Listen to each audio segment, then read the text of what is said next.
Selamat pagi, salam sejahtera. Isu tentang penurunan nilai ringgit akhirnya dapat diselesaikan dengan cara pembaharuan struktur oleh kerajaan akan perbaiki nilai ringgit.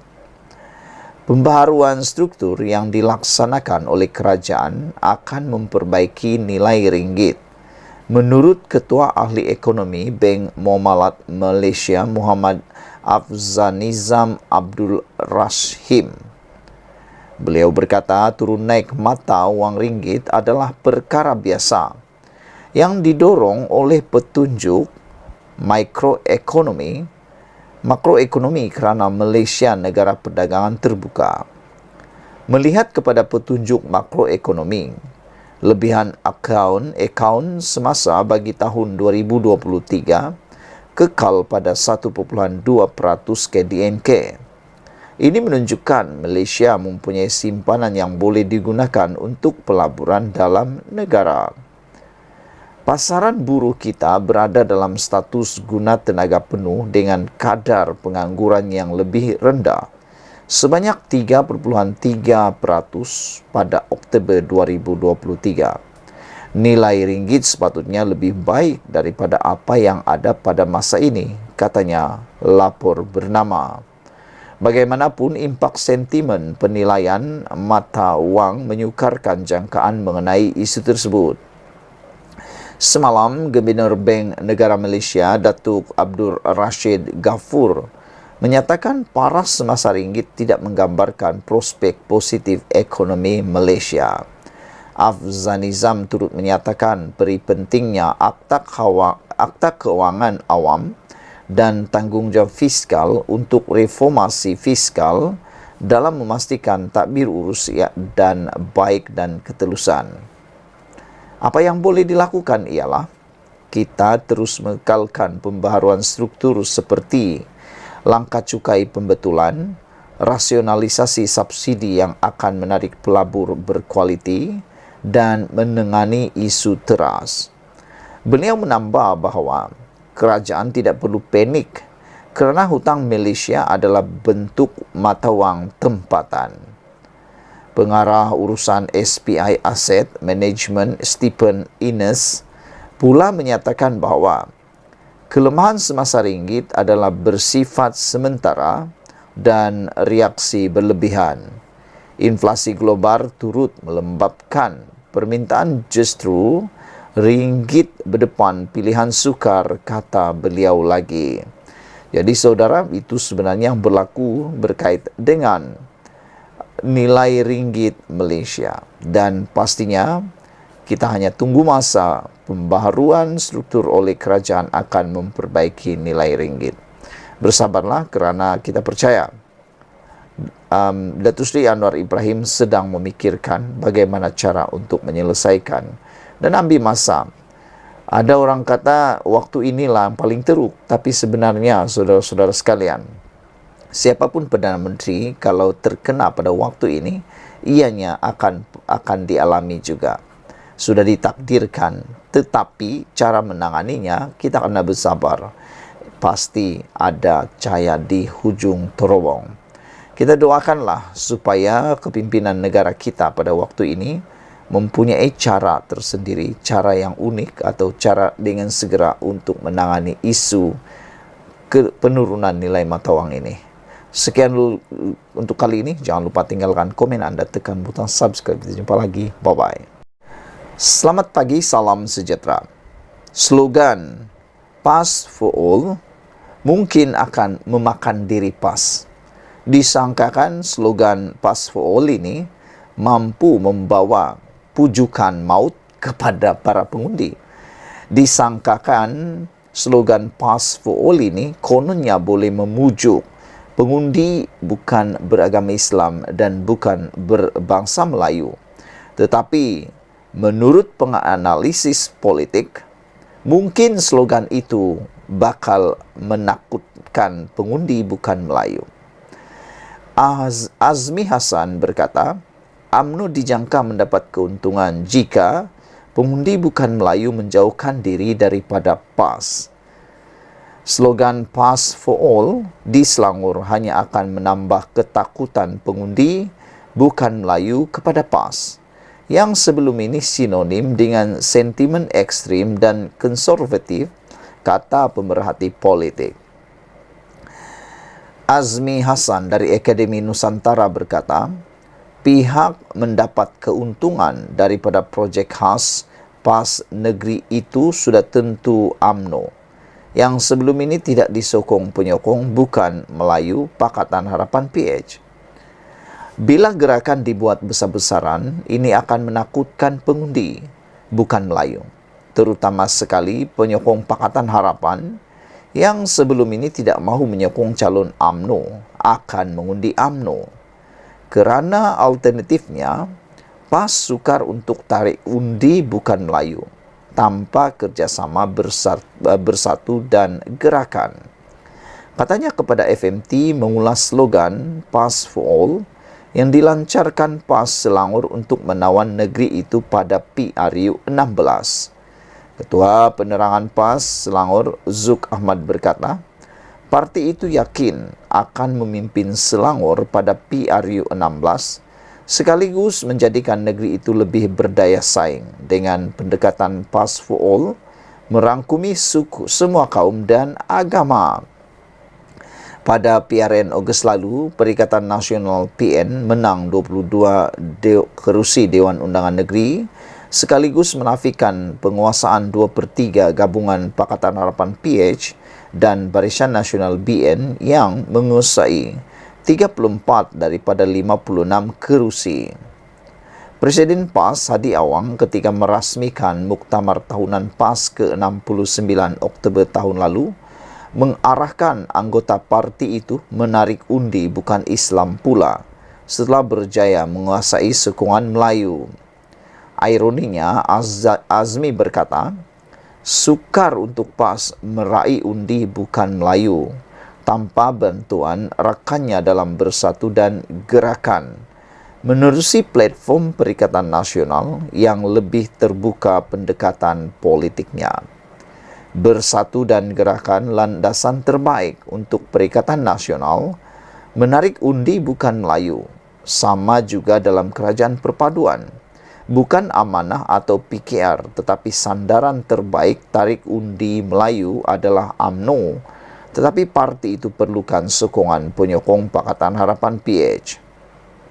Sama juga dengan PAS, mereka memerlukan sokongan gerakan dan bersatu. Kerana stigma negatif PAS itu terlampau ekstrim melekat pada pengundi bukan Melayu, katanya. Arif Aizuddin Azlan dari Universiti Teknologi Mara UiTM pula berpandangan PAS mendahului rakannya bersatu dan gerakan dalam merancang strategi PRU 16 berkait dengan krisis keyakinan susulan tindakan beberapa ahli parlimen bersatu yang bertindak menyokong Anwar Ibrahim.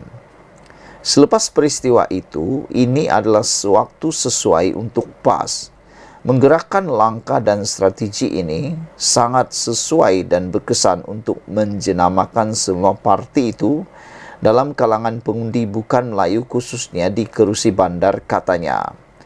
Beliau juga yakin PAS mampu menembusi undi kelompok bukan Melayu sekiranya parti pimpinan Hadi Awang itu menjauhi naratif perkauman sempit yang sering dimainkannya di pentas ceramah politik. Jika PAS berjaya mengolah persepsi baru dan mengajak ke arah politik harmoni dan dilihat matang dalam perbahasan dasar, tidak ada masalah untuk PAS diterima di kalangan pengundi bukan Melayu, kata beliau lagi. Sekian untuk kali ini, jangan lupa tinggalkan komen anda, tekan butang subscribe. Malaysia kita punya, kita jaga sama-sama cintai Malaysiaku. Bye-bye. Selamat pagi, salam sejahtera. Terima kasih kerana bersama dengan saya di Nazalin Unity Channel. PAS hanya berangan-angan Mat Jenin. PAS sebenarnya hanya berangan-angan dan mimpi di saat siang hari. Manakan tidak, kenyataan PAS yang terkini mengatakan bahawa mereka kononnya boleh merampas beberapa negeri baru Dan yang paling mengejutkan, mereka cuba merampas kerajaan Selangor.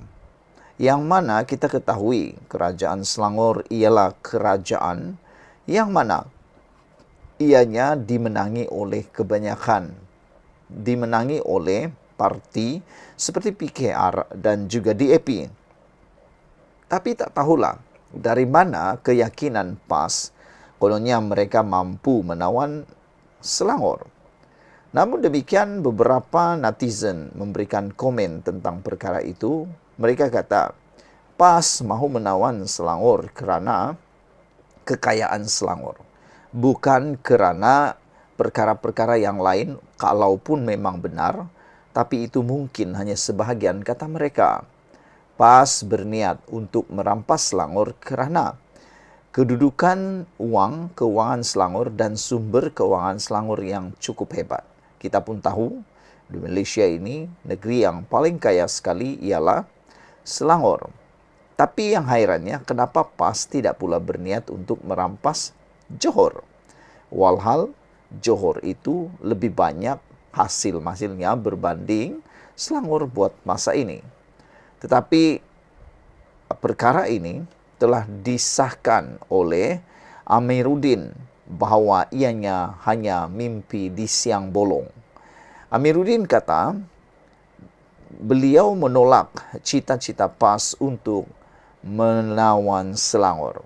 Maknanya tiada harapanlah PAS untuk menawan Selangor.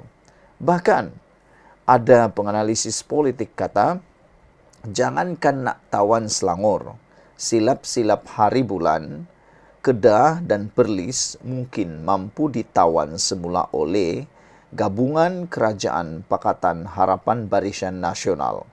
Tiada yang mustahil, kata mereka. Masih ada 4 tahun untuk kerajaan Madani perpaduan ini memperbaiki segala kelemahan, mampu memujuk para pengundi rakyat di Perlis dan Kedah.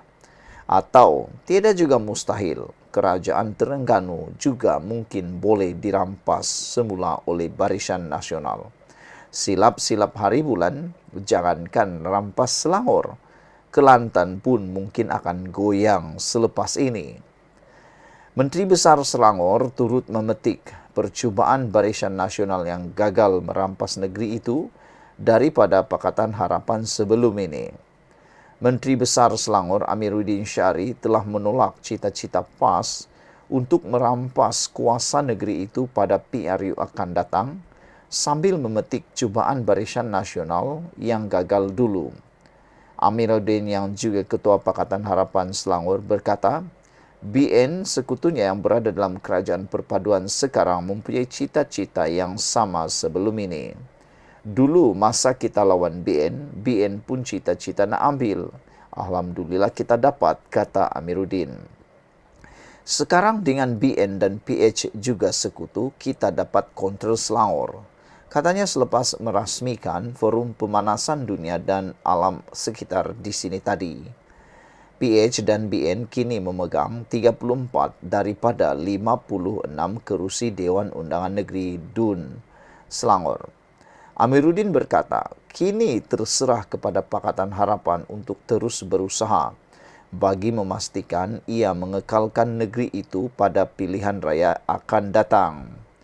Ahad lalu, Ketua Penerangan PAS Selangor Zuk Ahmad berkata, parti itu berharap slogan PAS for All yang dibawa 2 dekad lalu akan membantunya merampas negeri itu daripada gabungan pemerintah.